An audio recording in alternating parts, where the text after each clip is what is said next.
Friends, welcome back two माय channel. आज मी तुम्हाला महालक्ष्मीची कलश साडी कशी घालायची ते दाखवणार आहे. So let's continue.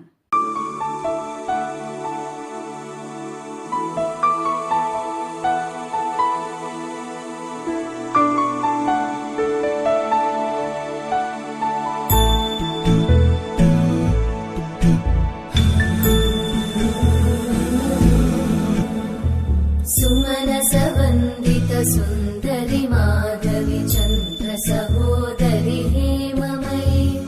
मुनिगणवन्दित मोक्षप्रदायिनि मञ्जुळवासिनि वेदनुते पङ्कजवासिनि देवसुपूजित सद्गुणवर्षिणि शान्तियुते जय जय हे मधुसूदन कामिनि आदिलक्ष्मि जय पालय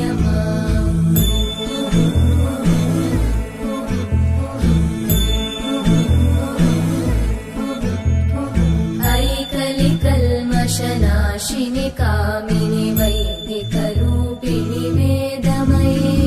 क्षीरसमुद्भव मङ्गलरूपिणि मन्त्रनिवासिनि मन्त्रनुते मङ्गलदायिनि अम्बुजवासिनि देवगणाश्रितपादयुते जय जय हे मधुसूदन कामिनि धान्यलक्ष्मि जय पालय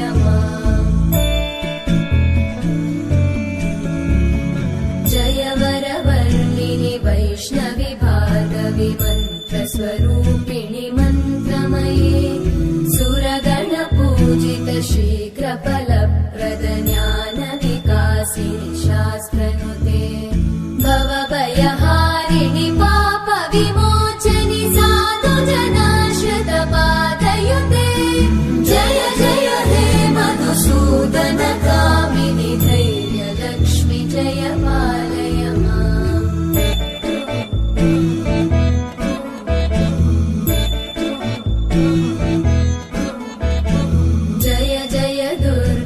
नाशिनि कामिनि सर्वफलप्रदशास्त्रमये रथगज तुरगपदादि समानुत परिजनमण्डित लोकनुते हरिहर ब्रह्म सुपूजित सेवित तापनिवारिणि पादयुते जय जय हे मधुसूदन कामिनि श्रीगजलक्ष्मी पालय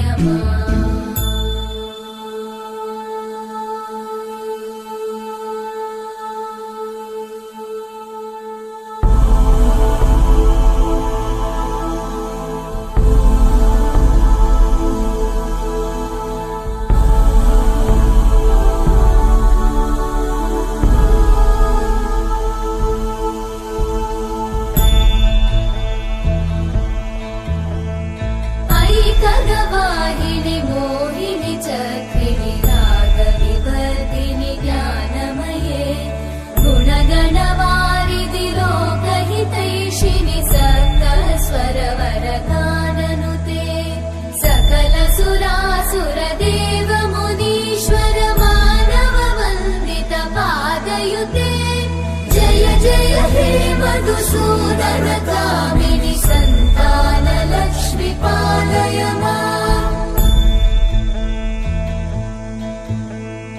जय कमलासनि सद्गतिदायिनि ज्ञानविकासिनि गानमये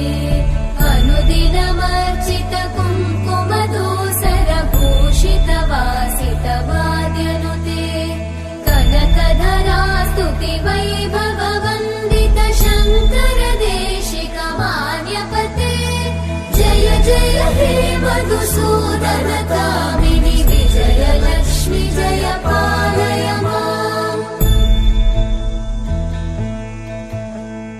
प्रणत सुरेश्वरि भारति भार्गवि शोकविनाशिनि रत्नमये मणिमय भूषित कर्णविभूषण शान्ति समावृत हास्यमुखे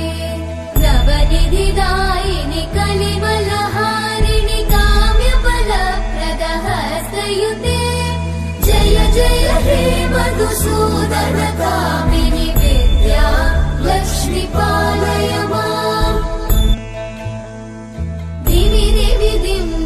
दिं दिमि दिं दिमि दुन्दुभिनादसुपूर्णमये